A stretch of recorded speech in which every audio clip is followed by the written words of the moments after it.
Vamos falar hoje sobre as 10 mentiras que te contaram sobre o assoalho pélvico? Uma delas, só mulher tem períneo.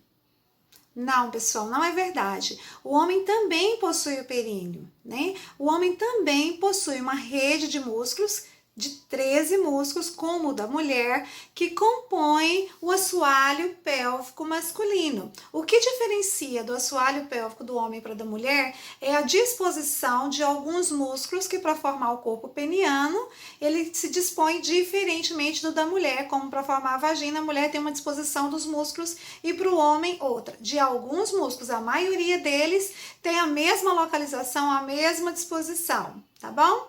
Então é mentira, o homem também possui assoalho pélvico, que por sinal muito mais trabalhado do que o da mulher.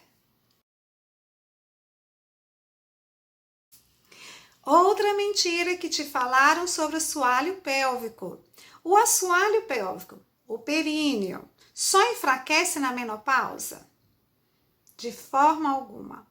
O assoalho pélvico é uma rede de músculos, de 13 músculos, que por ficar parado, ele vai enfraquecendo ao longo da vida, ao longo dos anos. O que acontece na menopausa é que aí ele começa a dar alarme de que realmente está apresentando patologias oriundas normalmente de um assoalho pélvico parado, sem movimento, de uma musculatura parada. Então, não só o assoalho pélvico, mas como eu bato sempre na tecla, qualquer músculo parado ele vai trazer disfunções.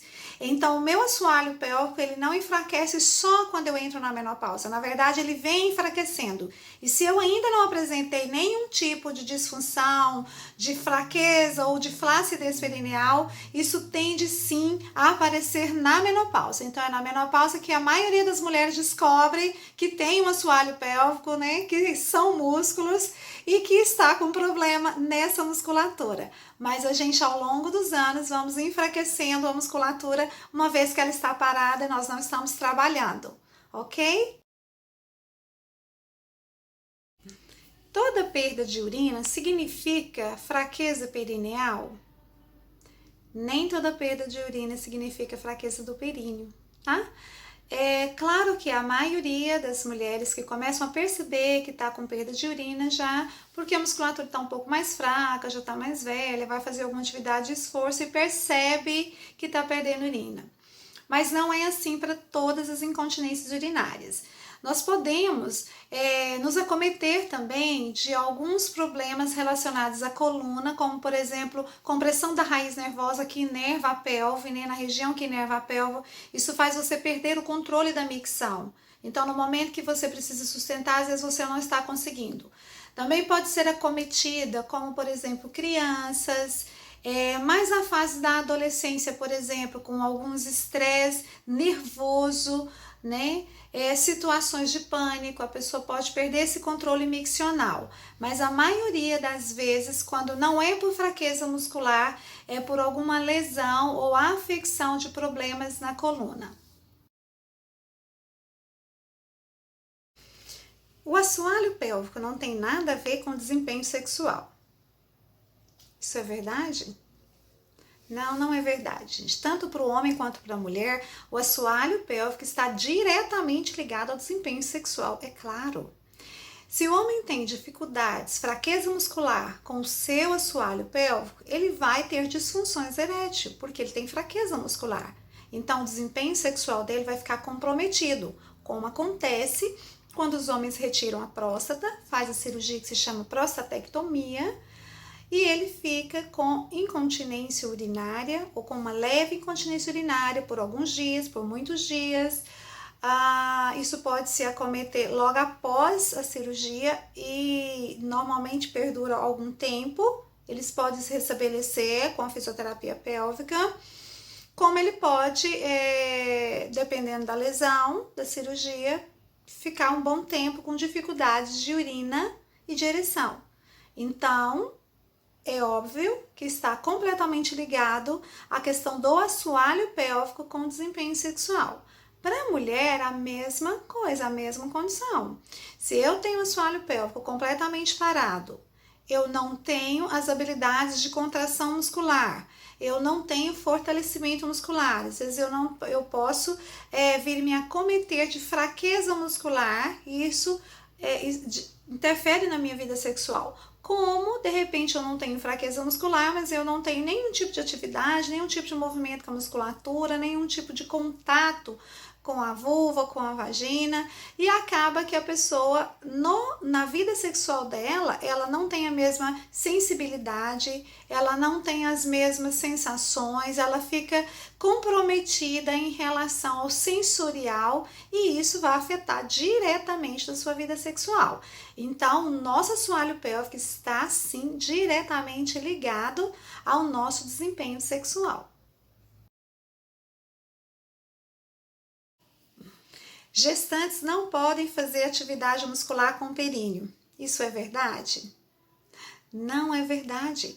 A gestante não só pode, como deve sim fazer atividades musculares perineais, uma vez que quando você tem a musculatura do períneo fortalecida, irrigada, ela te ajuda muito na sustentação da barriga, ela ajuda muito no fortalecimento do períneo e no relaxamento no momento do parto, mesmo sendo parto cesárea. Isso é muito bem-vindo para essa mulher, que ela possa estar com a musculatura preparada para voltar no normal, que essa musculatura não venha ter flacidez, não venha ter queda de bexiga. Então a mulher ela deve sim fazer atividade durante a gestação. O que a gente pede é uma atenção muito grande em relação. Se é uma mulher que nunca fez nenhuma atividade perineal ou não estava praticando no momento, já tem muito tempo que ela não faz, a gente pede que essa gestante aguarde para o segundo trimestre de gestação para iniciar a atividade do períneo.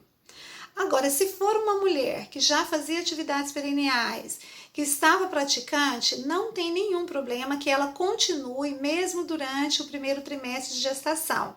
Uma vez que ela tenha o aval do obstetra, que essa gestação esteja saudável, não seja uma gestação de risco, ela não vai ter nenhum problema em continuar as suas atividades perineais. Tá bem?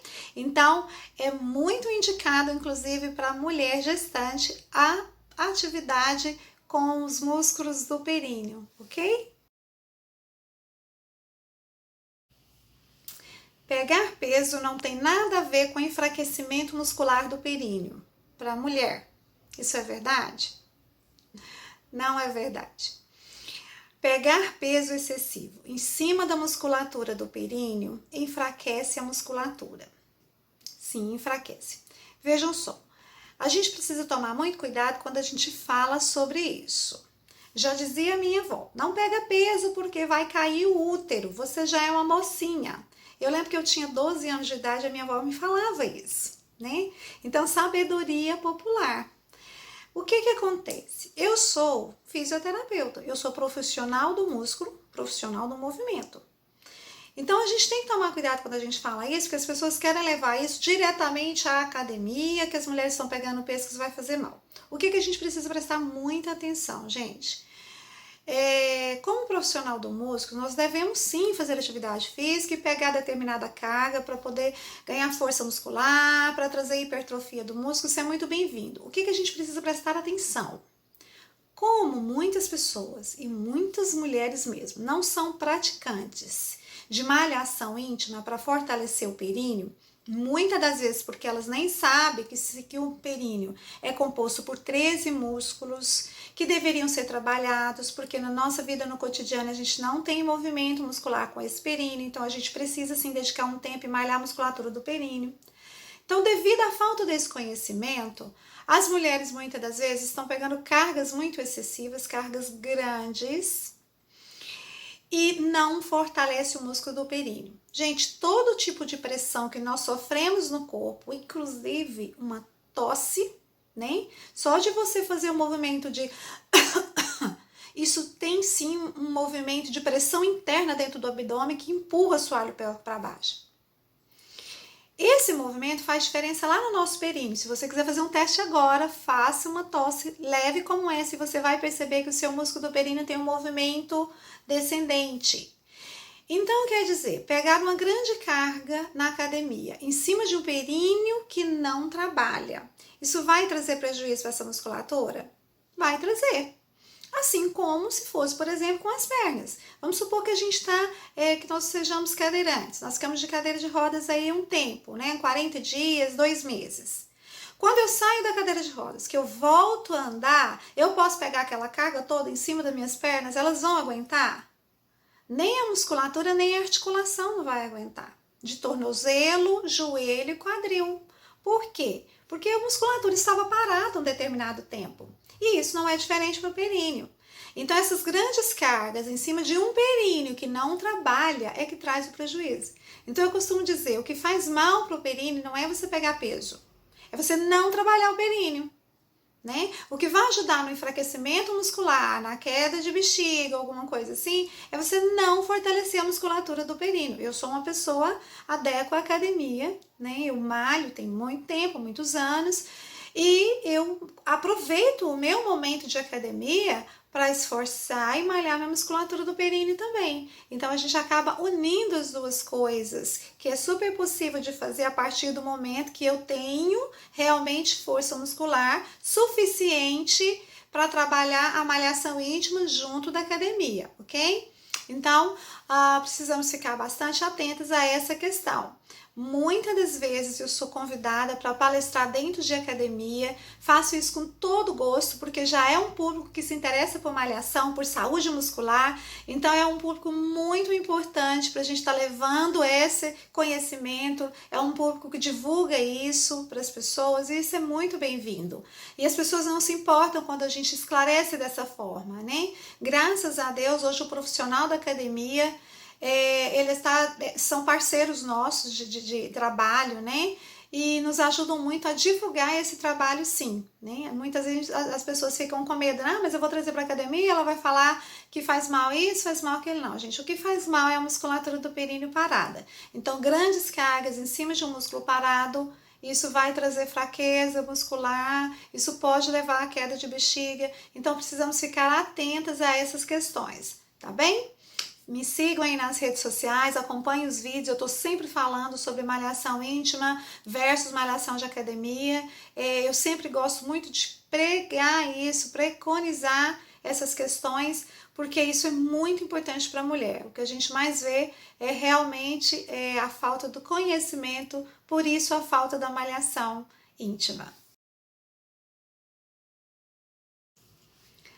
É o parto normal que deixa a mulher com flacidez perineal, com flacidez vaginal. Isso é verdade? Não, gente, não é verdade. Independente do músculo do corpo humano, o que nos deixa com flacidez muscular é a falta da atividade com esse músculo. Isso é óbvio. O que acontece com os partos é que durante a gestação, nós temos um grande estresse em cima da musculatura do períneo, onde o bebê só vai ganhando peso e você perde o seu centro de gravidade, então a gente já joga um pouco mais de peso em cima do assoalho pélvico, por questões posturais também. Nós temos a prolactina, que é um hormônio que durante a gestação ele vai deixando a gente com mais flacidez ligamentar para facilitar no parto. Então não é o parto normal vilão do períneo. O que acontece é que durante o parto normal a mulher pode passar da normalidade. Por exemplo, o bebê pode virar, o bebê pode estar um bebê grande, muito pesado, ou até mesmo muitas horas de sofrimento no parto, né, que passa um pouco aí do que a gente chama de normal, entre 10 e 12 horas desse sofrimento de musculatura para o parto normal. Então pode sim ocorrer algum rompimento das fibras musculares do períneo.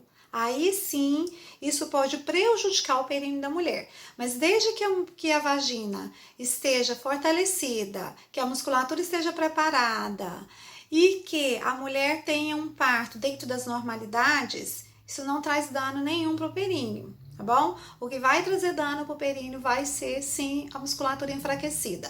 Aquela mulher que tem um parto normal, dentro das normalidades, e que ela trabalha a musculatura do períneo, tem esse músculo preparado, ela não vai sofrer dano nenhum em relação à musculatura do períneo, porque o músculo ele volta no lugar e ela faz as atividades também no pós-parto, e isso vai ajudar muito que a musculatura volte para o local fortalecida, irrigada, vascularizada, e ela não vai ter flacidez muscular de forma alguma. Ir ao banheiro várias vezes durante a noite é normal? Não, não é normal.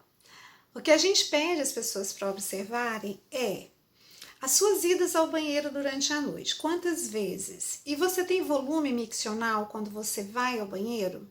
Isso precisa ser observado. Ou você está indo toda hora com pouco xixi, não tem volume.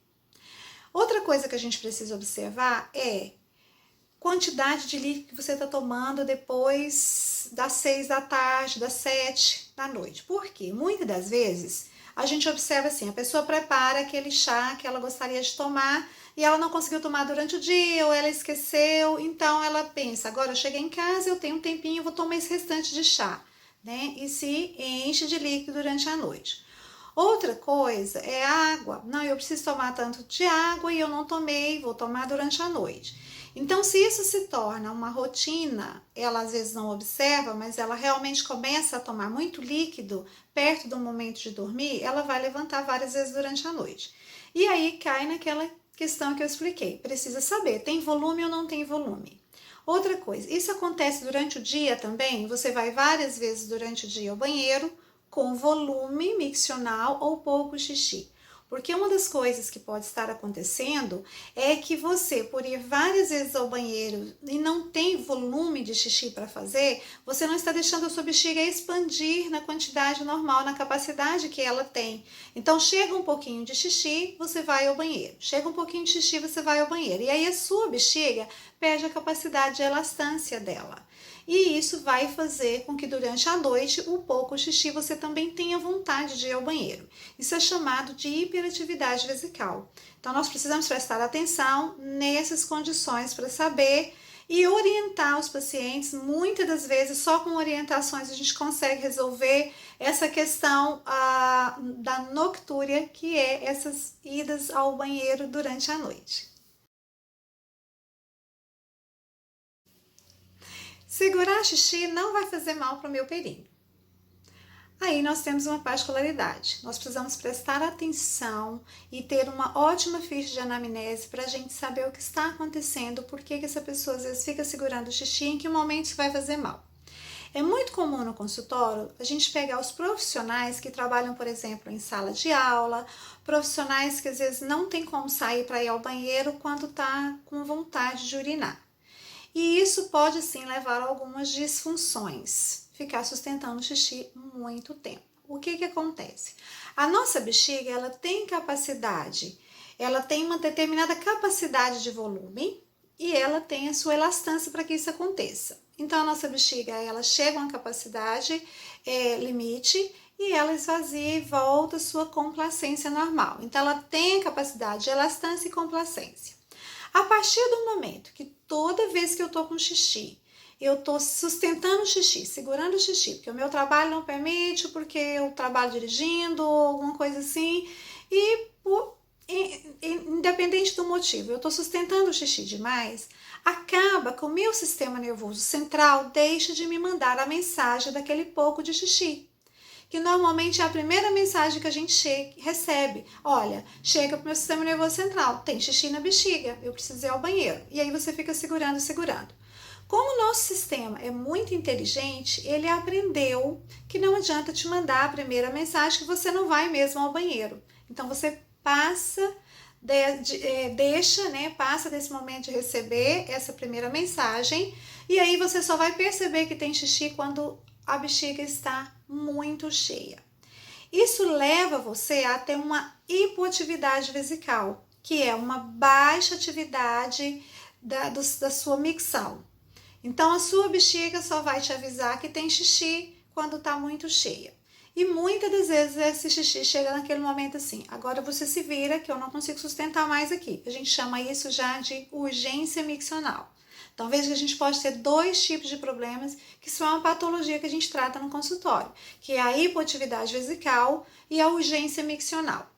Sem falar que nós podemos também começar a perder urina por transbordamento. A gente chama de incontinência urinária por transbordamento, que é o momento em que esse sistema nervoso central, ele entende, bom, ela não vai ao banheiro, eu vou ter que, para não deixar romper fibras da sua bexiga, não acontecer lesões, microlesões dentro da bexiga, ele vai permitir com que você tenha um transbordamento, e isso é a incontinência urinária, a perda da urina involuntária, né, sem que você queira, tá bom?